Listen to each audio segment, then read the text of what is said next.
பிறந்தநாள் தினம், திருமண தினம், இந்த தினமெல்லாம் ஒரு சிறந்த தினம் அல்லங்க. ஆண்டவனுடைய படைப்பில் எல்லா நாளும் ஒரு இனிய நாளாகவே எடுத்துக்கலாங்க. இப்போது பொதுவாக ஒரு திருமணத்துக்கு போகிறோமுங்க, அந்த திருமணத்தில் தாலி கட்டுறாங்களோ இல்லையோ எல்லாரும் எங்கே போயிடுறாங்க? டைனிங் ஹால் போயிடுறாங்க. ஆனால் டைனிங் ஹால் போனால் உள்ளே விட்டதுமே கதவை சாத்திடுறாங்க. அந்த இடத்துல 50 பேர் நிற்கிறாங்க சார். ஆனால் கியூவில் சாப்பிடும்போது பாருங்க, அடுத்த பந்தியில் சாப்பிட்றவன் முதுகுக்கு பின்னாடி நின்று எட்டி எட்டி பார்க்குறானுங்க, எப்படா சீக்கிரம் சாப்பிட்டு முடிவாங்கன்னு. நம்ம கவிஞன் ஒருத்தன் பாடி வச்சான், கல்யாண சமையல் சாதம் காய்கறிகளும் பிரமாதம், இந்த கௌரவ பிரசாதம் இதுவே எனக்கு போதும். இப்படி அந்த கல்யாண வீட்டில் வயிறார சாப்பிட்ற எல்லா நாளும் ஒரு இனிய நாள் தான் சார். ஆனால் நம்ம மக்கள் சாப்பிட்றதுக்காகவே எத்தனை வகையான உணவை கண்டுபிடிச்சு கொடுத்துருக்காங்க பாருங்க.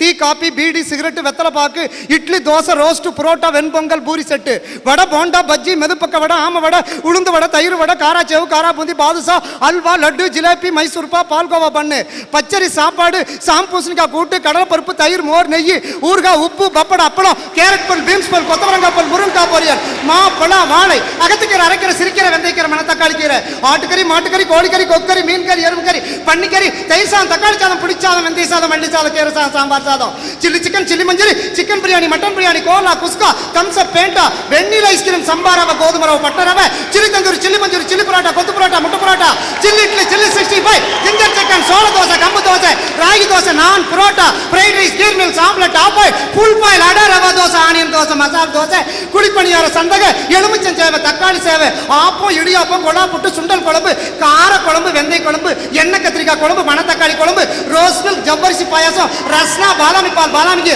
பானிபூரி, பேல்பூரி, கட்லை, பொரி, கடலை, சுண்டல், காரப்பொரி, மசால் பொரி, பூண்டு பொரி, மிளகு பொரி, ரஸ்தாளி பழம், பூம்பழம், மிருப்பாச்சி பழம், பீடா, இதையெல்லாம் சாப்பிடக்கூடிய மக்கள் அந்த ஆனந்தமா நினைக்கிறானல்ல சார், அந்த நாள் தான் சார் இனிமையான நாள். அதாவது இவ்வளவையும் சாப்பிட்டு கடைசியில பீடா, அத போடாட்டா போடா அப்படின்னு சொல்லக்கூடிய அளவுக்கு இத்தனை சாப்பாடு ஐட்டத்தை வாழ்நாளையே இத்தனையும் நான் பார்த்துருப்பேனான்னு டவுட்டிய. தலைவரை இவ்வளோ சொன்னீங்களே, முக்கியமான நம்ம சரக்கு ஐட்டத்தை விட்டுட்டீங்களே ஐயா, விட்டுட்டீங்களே ஐயா. சான்றோர்கள் மத்தியில நல்லதை மட்டும் சொல்லணும்னு நினைச்சேன், ஆனா அவர் ரசிகரா இருப்பார் போல் இருக்கு. பீர், பிராண்டி, ரம்மு, ஜின்னு, விஸ்கி, கல்லு, பனங்கல்லு, தென்னங்கல்லு, ஈச்சங்கல்லு, சாராயம், பட்ட சாராயம், கள்ள சாராயம், முந்திரி சாராயம், ஆந்திர சரக்கு, கஞ்சா சார். ஐயா நீங்க தான் பெரிய குடிமகன் ஐயா. அப்படி ஐயா, அவரு சொல்ற மாதிரி அந்த குடிமகன் நான் அல்ல. நான் தமிழ்நாட்டில் படித்து தமிழை கற்ற தமிழ் குடிமகன். தொல்காப்பியத்தில் இருக்கின்ற நற்கருத்துக்களை எடுத்து தூற்றுவேன், சங்கத்தமிழால் சாடுவேன், பைந்தமிழால் பகிர்வேன், இயற்தமிழால் இயம்புவேன், நற்றமிழால் நவிழ்வேன், முத்தமிழால் மொழிவேன், செந்தமிழால் செப்புவேன், அடைமொழியால் எல்லோரையும் அன்போடு பார்க்கின்றேன், அன்னை மொழியால் அன்பை வெடிச்செலுத்துவேன், தாய் மொழியால் தருமத்தை நிலைநாட்டுவேன், தாய் தமிழ் தொடக்கப்பள்ளியால் தமிழை வளர்ப்பேன், வண்ணத்தமிழால் வரவேற்பேன், கன்னித்தமிழால் கடமையாற்றுவேன், அருந்தமிழால் ஆற்றலை பெருக்குவேன், ஞானத்தமிழால் நான் வல்லமை பெறுவேன், இசை தமிழால் இசை முழங்குவேன், தெய்வத்தமிழால் தெய்வத்தின் திருவடியை பற்றுவேன். முத்தமிழ் என்று சொல்லக்கூடிய இயல், இசை, நாடகம் என்ற முத்தமிழ் எப்படி இனிமை சேர்க்கின்றதோ அதுபோல எல்லா மக்களும் வாழ்வது ஒரு இனிமையான நாளே என்று சொல்லுகிறேன். நன்றி. சங்கத்தமிழை, தங்கத்தமிழை, எங்கத்தமிழை இந்த மேடையில் முழங்கிய தமிழ் குடிமகனே நீ வாழ்க. ஐயா ஒரு கேள்வி, சமையல் எத்தனையும் சொன்னீங்களே, இதை சமைச்சு போடுற பெண்கள் நாங்க தாங்க ஐயா, அதனால அந்த பெண்கள் தினம் தான் ஐயா சிறந்த நாள். ஆண்டி வீட்ல நீங்க சமைச்சு போறீங்க, ஹோட்டல்ல சமைச்சு போறது ஆம்பளைங்க தான். ஒரு நிமிஷம், பல பேர் வீட்லயே சாப்பிடுறது இல்ல, ஹோட்டல்ல தான் சாப்பிடுறாங்கன்னு சொல்லாம சொல்றியா? ஹோட்டல் சாப்பாடு போனாக்கா காசு கொடுத்தா கிடைக்கும், வீட்டு சாப்பாடு மனசை கொடுத்தாதான் கிடைக்கும். நாம என்னமோ பொதுவாக நினைக்கிறதோ ஆண் பெண் இருபாலார் தான் இருக்காங்கன்னு. இன்னைக்கு இருக்கிற மக்கள் எத்தனை வகையில் இருக்காங்க தெரியுங்களா? அறிவு, பேரறிவு, நுண்ணறிவு, மெய்யறிவு, அறிவில் சிறந்தவன், அறிவில் தேர்ச்சி பெற்றவன், அறிவில் வளர்ச்சியுடையவன், சித்தர்கள், ஞானிகள், யோகிகள், மடாதிபதிகள், முனிஞான வீரர்கள் மற்றும் ஆராய்ச்சியாளர்கள், நல்லவன், கெட்டவன், அயோக்கி பையன், பஞ்சம பாதகம், துரோக செயல் பண்றவன், மதுப்பித்தன், மாதுப்பித்தன், சூதுப்பித்தன், கொலை, களவு, கல், காமம், பொய் பேசுறவன், அம்மா அப்பாவை அனாதிலத்தில் விடுறவன், அம்மா அப்பாவை அம்போன்னு விட்டுட்டு போறவன், பொண்டாட்டி பேச்சு கேட்டு அவ பின்னாடியே போறவன், சாமியே கும்பிடாதவன், கொணசிரிப்பு சிரிக்கிறவன், அல்லப்பாரு பார்க்குறவன், மேலே பார்க்குறவன், கீழே பார்க்குறவன், தரித்திரம் பிடிச்சவன், நகம் வெட்டாதவன், பீடை பிடிச்சவன், தெல்லவாரி, தெருப்பொறிக்கு, மொல்ல மாதிரி, முடிச்சவைக்கு, உருட்டு, பெரட்டு, திருட்டு, உத்தமி பெண், பத்தினி பெண், குலமகள், குடும்பஸ்திரீ, ஒழுக்கமுடைய பெண்கள், நல்ல பெண்கள், குடும்ப பாங்கான பெண்கள், சாதனை புரியிருக்கின்ற சான்றோர்களுடைய புதல்விகள், பாரதி கண்ட புதுமை பெண்கள் மற்றும் ஓடுகாலி, மலடி, மூதேவி, அடங்காப்பிடாரி, வாயாடி, வெறிஞ்சிருக்கு. இன்னொரு 60 பேர் இருக்காங்க. அதை சொன்னா காதெல்லாம் ரொம்ப வலிச்சிருங்க. அப்படி இருக்காங்க. ஆனால் ஐயா அவர்களே, இத்தனை வகையான மனிதர்கள் இருக்கிற இந்த சமுதாயத்தில் அந்த மக்களெல்லாம் ஒவ்வொரு நாளும் இனிமையான நாளுன்னு நினைக்கிறாங்க. ஆனால் என் மனைவிங்க இன்னைக்கு காலையில, நேற்றுக்கு காலையில நான் கூட அடுக்குமொழி பேசி பார்த்துருக்கிறேன். நீ அடுக்கிக்கிட்டே போற முடியும். இன்னைக்கு தான் அடுக்கிறேன். வாழ்த்துக்கள் ஐயா. நேற்று காலையில மனைவி என்னை கூப்பிட்டா, மாமா இங்க வாங்க, பைப்பில் தண்ணி வந்து 4 நாள் ஆச்சுன்னா.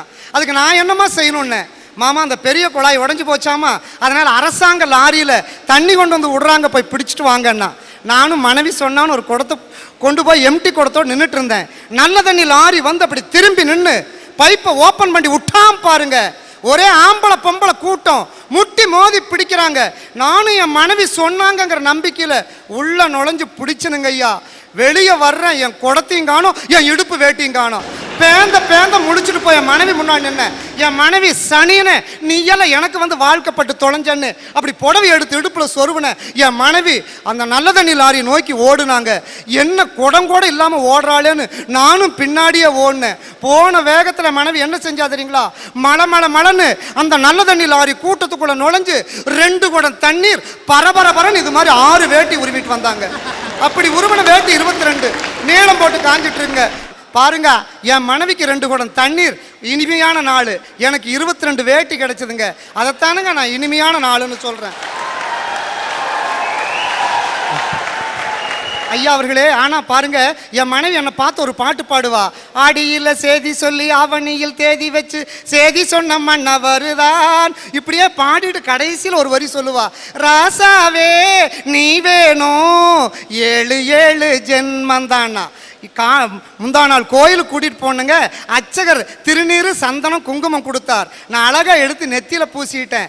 என் மனைவி திருநீரை மட்டும் பூசணுவா, குங்குமத்தை எடுத்து இந்த தங்கத்தாலான ஆம்பளை கட்டியிருக்கான் பார் தாலி, அதுல வச்சு அமுக்குற. ஐயா நான் எதுக்குன்னு கேட்டேன். என் மனைவி சொன்னா, இற்றைக்கும் 7 பிறவிக்கும் இந்த இழிச்சவாயனே புருஷனா வரணுங்க. ராசாவே நீ வேணும் 7 ஜென்மந்தா. ஆனா இன்னைக்கு செய்யற ரூட்டி கொஞ்சம் நஞ்சம் இல்லைங்க. ஒரு மனிதன் எப்படி இருக்கணுங்கிறதுக்கு ஒரு செய்தி சொல்றேன் பாருங்க. ஜேபி சந்திரபாபுன்னு ஒரு நடிகருங்க. ஜேபி சந்திரபாபு என்ற நடிகருக்கு காலையில கல்யாணம். இரவு 9 மணிக்கு அந்த புது பெண் வெள்ளிச்சம்புல வெதுன்னு பசும்பால் கொண்டு போய் அப்படியே அத்தான் என்று கொடுக்க வேண்டியவ அண்ணான்னு கூப்பிட்டாங்க. ஜேபி சந்திரபாபு கேட்டா, என்னம்மா முதல் இரவுல கட்டின புருஷனை அண்ணான்னு கூப்பிடுறியான்னு கேட்டபோது அந்த பெண் சொன்னா, நான் 5 வருடமாக ஒரு வாலிபனை காதலிச்சேன், மனசார விரும்பினேன், எங்க அப்பா பிரிச்சு பெரிய நடிகர்னு உன் தலையில கட்டிட்டாருன்னு சொன்ன போது சந்திரபாபு அந்த கைப்படாத ரோஜாவை அந்த பெண் யார விரும்பினாலோ அந்த காதலனிடம் ஒப்படைச்சிட்டு வந்தார். அவங்க அப்பா சொன்னார், கேட்டாரு, மகனே சந்திரபாபு, டே நீ மிகப்பெரிய நடிகர்ரா, ஆனா எல்லாத்தையும் தானம் கொடுக்கலாம், ஆனா மனைவியே தானம் கொடுக்குறியாடா அப்படின்னு சொன்ன பொழுது தந்தை முன்னாடி என்ன பண்ணார் தெரியுங்களா, அன்னையின் கையில் ஆடுவதின்பம், கண்ணியின் மடியில் சாய்வதில் இன்பம், தன்னை உணர்ந்தால் உண்மையில் இன்பம், தன்னலம் மறந்தால் பெரும் பேரின்பம், பெரும் பேரின்பம். அவர் தான் சொல்லுவார், ஒவ்வொரு நாளும் இது மாதிரி மனிதன் நடந்து கொண்டா தினமும் இனிமையான நாள்னு சொன்னார். ஆனால் ஐயா அவர்களே, ஒரு புதுமையான செய்தியை சொல்றேன். என்னுடைய திருமணம் எப்படி நடந்தது தெரியுங்களா, உலகத்திலேயே ஒரு சிறந்த திருமணங்க. ஒரு திருமணத்துக்கு மொய் வைக்க போனேன். ஆனால் ஒரு உண்மையான ஒரு ஒரு ஒரு புது ட்ரெஸ் கூட இல்லை, அழுக்கு வேட்டி அழுக்கு சட்டை தான். அதோடு போன போது அந்த மாப்பிள்ளை அந்த இரவோடு இரவு அவன் ஏதோ ஒரு சூழ்நிலையில் ஓடிட்டான். ஆனால் காலையில் அந்த பெண் மணப்பெண் கண் கலங்கி நின்னா. அவங்க அப்பா கிட்ட போய் நான் கேட்டேன், நான் திருமணம் செஞ்சுக்கிறேன்னு. அப்படி புதுமையான திருமணம் செஞ்சவன் தான் இந்த வானொலி தங்கவேல். அந்த இரவுங்க முதல் இரவு என் மனைவி அப்படியே அந்த முதல் இரவுல அழுதுகிட்டு இருந்தா. நான் என்ன பாடுன்னு தெரியுங்களா? ஆகாய வீதியில் அழகான வெண்ணிலா அலங்கார தாரகையோடு அசைந்தூஞ்சல்லாடுதே ஆனந்தம் தேடுதே ஆ ஓ என்ற அந்த இரவு முதல் ஐயா அவர்களே இன்று இருக்கக்கூடிய இந்த இரவு வரையிலும் ஒவ்வொரு நாளும் என் மனைவியோட இனிமையான நாளா தான் நான் கொண்டாடிட்டு வர்றேன். வாழ்க. ஆனா ஐயா ஒரு புதுமையான செய்தியை இந்த சேலம் வாழ் மக்களுக்கு சொல்லி நான் விடைபெறேன். பாருங்க, உலகத்திலேயே உயர்ந்த நதியான நயாகரா நதி அமெரிக்காவில் இருக்கு. ஆனா அந்த என்ட்ரன்ஸ் நுழைவாசல்ல உலகமெங்கும் இருக்கக்கூடிய 3339 மொழியில் எழுதல, தமிழ் மொழியில தான் அந்த நயாகரா நதியினுடைய என்ட்ரன்ஸ் நுழைவாசல்ல அழகா ஒரு கல்வெட்டுல வருக வணக்கம்னு எழுதியிருக்கான். ஏன் தெரியுங்களா? இங்கிருந்து தமிழ்நாட்டு அறிஞர் ஒருத்தர் அங்க போனார், வெள்ளக்காரர் ஒருத்தர் அங்க நின்னார். ஐயா இங்க வாங்க, உலகத்திலேயே உயர்ந்த நதியான நயாகரா நதிக்கு முன்னாடி உங்கள் எழுத்தில் 26 ஆங்கில எழுத்துல வெல்கம் எழுதியிருக்கலாம், ஏன் எங்க தமிழ் மொழியில வருக வணக்கம் எழுதியிருக்கீங்கன்னு சொன்ன போது அந்த வெள்ளக்காரர் சொன்னார், ஐயா தமிழறிஞரே, உலகத்திலேயே உயர்ந்த நதியான நயாகரா நதி எங்கள் நாட்டிலே உள்ளது, உலகத்திலேயே உயர்ந்த மொழியான தமிழ் மொழி உங்கள் நாட்டிலே உள்ளது, உயர்ந்த நதியும் உயர்ந்த மொழியும் ஒன்றாக இணையட்டும் என்பதற்காக வருக வணக்கம் எழுதியிருக்காங்கன்னாங்க. அப்படிப்பட்ட உலகமெங்கும் இருக்கக்கூடிய தமிழ் நெஞ்சங்கள், தமிழ் சான்றோர்கள், அந்த தமிழ் தாங்கிய நெஞ்சங்கள் மற்றும் உலகத்தில் இருக்கக்கூடிய அத்துணை மக்களும் ஆணும் பெண்ணும் எல்லோரும் பல்லாண்டு வாழட்டும் என்று சொல்லி வானிதழ் ஒன்செங்காந்தன் ஆம்பல் அனிச்சம் தன்கைய குவளை குறிஞ்சி வெட்சி செங்கோடுவேரி தேமா மணிச்சிகை உருதுநாறு அவிழ்கொத்து உந்துள் கூவிலம் எரிபுரையெருளம் சுள்ளி கூவிரம் வடவனம் வாகை வான் பூங்குடசம் எருவை செருவிலை மணிப்பூங்கருவிலை பைனி வாணி பல்லினர் குரவம் பசும்பிடி வகுலம் பல்லினர் காயா விரிமலர் ஆவிரை வேரல் சூரல் குறுகி புலை குறுநருங்கண்ணி குறுகிலை மருதம் விரிப்பூங்கோங்கம் போங்கம் திலகம் தேங்கமிழ் பாதிரி செருந்தி அதிரல் பெருந்தன் செண்பகம் கரந்தை குளவி கடிக்கமல் களிமா தில்லை பாலை கல்லுவர் முல்லை புள்ளை பிடவம் சிறுமாரோடம் வாழை வள்ளி நீள் நல்ல தாளை தளவம் முள்தாட்டாமரை ஞாழல் மவ்வல் நருந்தன் கோவிடி சேடல் செம்மல் சிறு சங்குரளி கோடல் கைதை கொங்குமுதர் நறுவாலை காஞ்சி மணிக்குலைக்கல் நெய்தர் பாங்கர் மராம் பல்பூம் பிண்டி வஞ்சி பித்திகம் சிந்துவாரம் தும்பை துளாகை சுடற்பூந்தோன்றி நந்தி நரவம் நரும்புன்னகம் பாரம் வீரம் பைங்குறுங்கத்தி ஆரம் கால்வை கடியிரும்புன்னை நரந்தம் நாகம் நல்லூர் நாரி மாயிருங்குருந்தும் வேங்கையும் இந்த 99 மலர்களோடு என் உள்ளத்திலே இருந்து எழக்கூடிய அன்பு என்ற அந்த பூவையும் சேர்த்து 100 பூக்களோடு இந்த அரட்டையரங்க ரசிகர்களும் உலகெங்கும் இருக்கக்கூடிய தமிழ் மக்கள் பல்லாண்டு வாழட்டும் என்று சொல்லி எனது பணிவான கனிவான வணக்க மலர்களை காணிக்கை மலர்களாக்கி சமர்ப்பித்து நீங்கள் பல்லாண்டு வாழ வேண்டும் என்று சொல்லி இந்த அறிவின் பெட்டகம், அறிவின் களஞ்சியம், அறிவுக்கோர் துருவ நட்சத்திரம், அறிவுக்கோர் உலக கஜானாவின் அணைக்கட்டு பல்லாண்டு வாழட்டும் என்று சொல்லி என்னை எதிர்த்து பேசினாலும் இந்த பெண்ணுக்கு சில நாட்களில் திருமணம் ஆகட்டும் என்று வாழ்த்து உங்களிடமிருந்து விடைபெறுகிறேன். வாய்ப்புக்கு நன்றி நன்றி நன்றி நன்றி. வாழ்த்துக்கள். இந்த கனிமொழி, கவிமொழி, கண்டல் மொழி, காவிய மொழி, தென்மொழி, தேன்மொழி, தெவிட்டாமொழி, தேயாமொழி, என்னுடைய சங்கத்தமிழ் தங்கத்தமிழ் கொண்டு சிங்கத்தமிழனாக உரையாற்றிய தங்கவேலே நீ வாழ்க வாழ்க.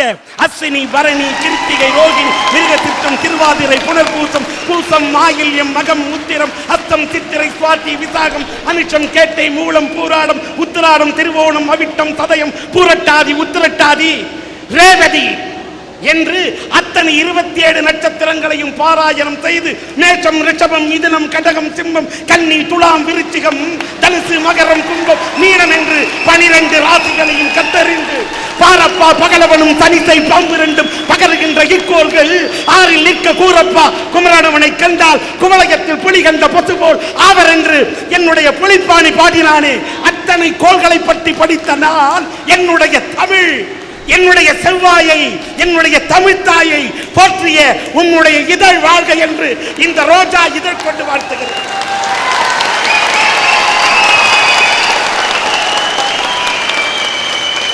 எந்த நாள் இனிய நாள், வாழ்வில் நல்ல நாள் என்ற தலைப்பிலே எடுத்துக்கொண்டால் குழந்தைகள் தினம் என்றும், மகளிர் தினம் என்றும், திருமண தினம் என்றும், ஏன் ஆசிரியர்கள் தினம் என்றும், தியாகிகள் தினம் என்றும், உழவர்கள் தினம் என்றும், இல்லை சுற்றுப்புற சூழல் தினம் என்றும், இல்லை முட்டாள்கள் தினம் என்றும், எல்லா நாள்களுமே நல்ல நாள் தான், வாழ்வில் இனிய நாள் தான் என்றும் இத்தனை தலைப்பிலே எல்லோரும் அழைக்கக்கூடிய அளவுக்கு அவர்கள் உரையாற்றினார்கள். இத்தனை தினம் சொன்னார்கள். இவர்கள் எல்லாம் தினத்தை பார்த்தார்கள். ஆனால் நான் எதை பார்க்கிறேன் என்று சொன்னால் மனிதனின் மனத்தை மட்டும்தான் பார்க்கிறேன். மனத்தை வைத்துத்தான் தினத்தை தீர்மானிக்க வேண்டும். இங்கே ராஜேந்திரன் ஏப்ரல் 1ஆம் தேதி முட்டாள்கள் தினம் அல்லவா, அந்த முட்டாள்கள் தினத்தை பற்றி இங்கே வாதிக்க வந்தார். நான் என்ன சொல்றேன்னா, ஒரு முட்டாளா பிறக்கிறானா இருக்கிறானா என்பதுதான் என்னோட கேள்வி.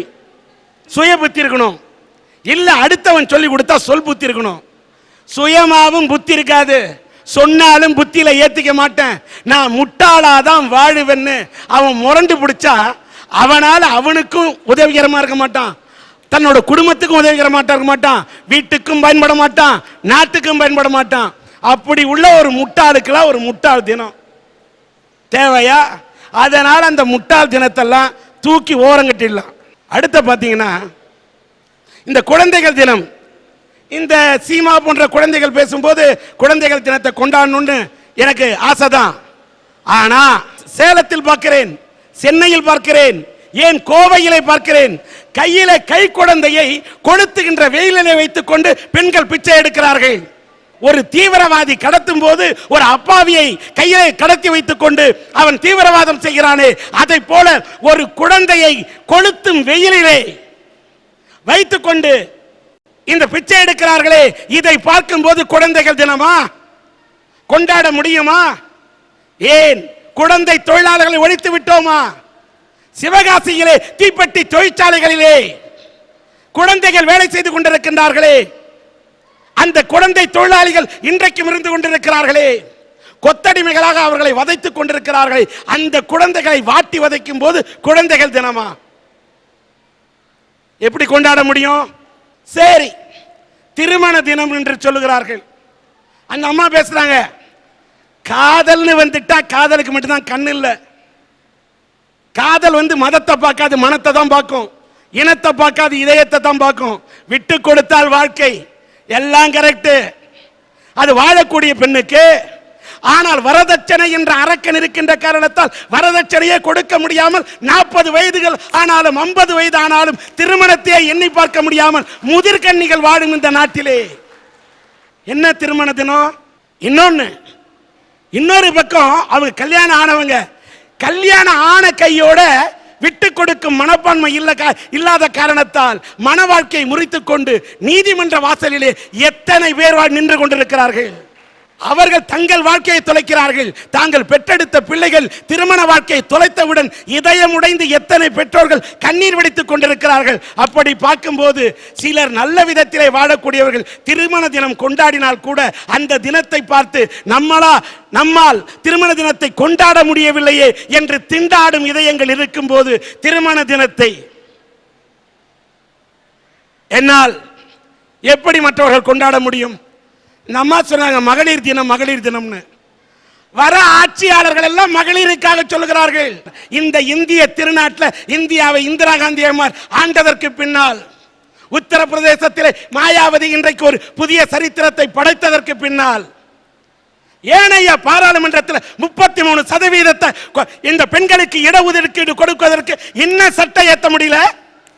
ஏன் ஏற்ற முடியல? மகளிர் தினம் ஏற்றுக்கொள்ள முடியுமா? முடியல.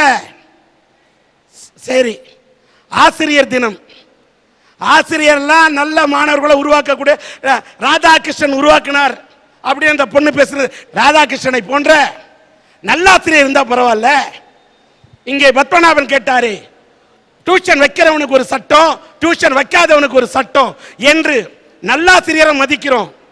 ஆனா மாணவர்களை அங்க கூட சேவைக்காக வாழக்கூடிய நல்லாசிரியரும் இருக்கிறார்கள், தேவைக்காக வாழக்கூடிய சில கெட்ட ஆசிரியர்களும் இருக்கிறார்கள். அங்க பார்க்கும்போது இந்த ஆசிரியர் தினத்தையும் எப்படி இந்த மாதிரி எல்லாம் இருக்கிறவங்களை பார்த்துட்டு எப்படிங்க கொண்டாட முடியும்? எல்லாத்துக்கும் மேல தியாகிகள் தினம்னு சொன்னாரு. என்னுடைய இந்தியன் ஏழையாக இருக்கக்கூடியவன் ஆடை போடவில்லை, கந்தை அணிகிறார் என்று இடுப்பிலே கந்தை கட்டி இந்தியாவின் தந்தை என்று வாழ்ந்த மகாத்மா காந்தியை வெள்ளைக்காரன் சுட்டு வைத்தவில்லை. சுதந்திரம் பெற்றதற்கு பின்னால் இந்தியாவின் சுதந்திர மண்ணிலே இந்தியரே சுட்டு வீழ்த்தினார்களே. நியாயமா? வெள்ளைக்காரனிடமிருந்து கிடைத்தது சுதந்திரம். இன்னும் சில கொள்ளைக்காரர்கள் சுரண்டி கொண்டிருக்கிறார்களே, இந்த இந்தியா சிதைந்து கொண்டிருக்கிறது. அது நெருடுகிறது, அது உள்ளத்தை நெருடுகிறது. தியாகிகள் தினம் எப்படி கொண்டாடுறது தெரியல. சுற்றுப்புற சூழல் தினம் நம்ம சொன்ன மாதிரி 2050 மரமே இருக்காது. தொலைநோக்கு சிந்தனையே இல்லாம மரத்தை வெட்டுறான், குழி தோண்டி புதைக்கிறான்.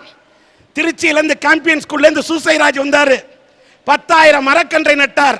மரங்களை வளர்க்கக்கூடிய சூசைராஜை போன்ற கருணை உள்ளங்கள் இருந்தால் தான் மரங்கள் வளரும். சுற்றுப்புற சூழல் இருந்தால் தான் விவசாயம் தடைக்கும். அதனால சுற்றுப்புற சூழல் தினத்தை ஒரு பக்கம் மனதில் எடுத்துக்கொண்டாலும் சுற்றுப்புற சூழல் எங்க வாழும்? மாசு கட்டுப்பாடு இருக்கிறதா? இல்லை. அங்க அந்த தினத்தை சும்மா பேரு கொண்டாடலாம். ஆனால் உழவர் தினம் என்று சொன்னாரே, அந்த உழவன் தான் இந்த உலகத்துக்கு அச்சாணி. நீங்க சொல்றீங்க தியாகி, இந்த நாட்டுக்கு தியாகின்னு சொல்றாங்களே, கதர் சட்டைக்காரன் கூட சோறு இல்லாவிட்டால் கதறி விடுவான். இந்த உணவுக்காகத்தான் மனிதன் ஓடுகிறான். மனிதன் உயிருக்காக வாழ்கிறானா இல்லை வயிறுக்காக வாழ்கிறானா? உயிருக்காக வயிறா இல்லை வயிறுக்காக உயிரா? சிந்திக்கணும். இந்த வயிற்றுக்காக தான் மனிதன் போராடுறான். இவங்க எல்லாருக்கும் ஆதாரம் உணவு. அந்த உணவுக்கு ஆதாரம் யாரு? உழவன். உழவன் தான் இந்த உலகத்தின் அச்சாணி. அவன் சேத்துல கால வச்சாதான் இவன் சோத்துல கைய வைக்க முடியும். கிராமம் இல்லாம நகரம் வாழுமா? விவசாயி இல்லாம என்ன பண்ண முடியும்? அதனால் அந்த உழவர் தினத்தை மனதில் கொண்டு நாட்டையும் நகரத்தையும் வீட்டையும் வளமாய் வாழ வைப்போம். அதுவே உழவர் தினமே நம் உள்ளத்திலே போற்றப்படும் உன்னதனமான தினம் என்று என்னுடைய தீர்ப்பை சன் டிவியின் அரட்டை அரங்கத்தின் மூலம் வழங்கி விடைபெறுகிறேன். நன்றி, வணக்கம்.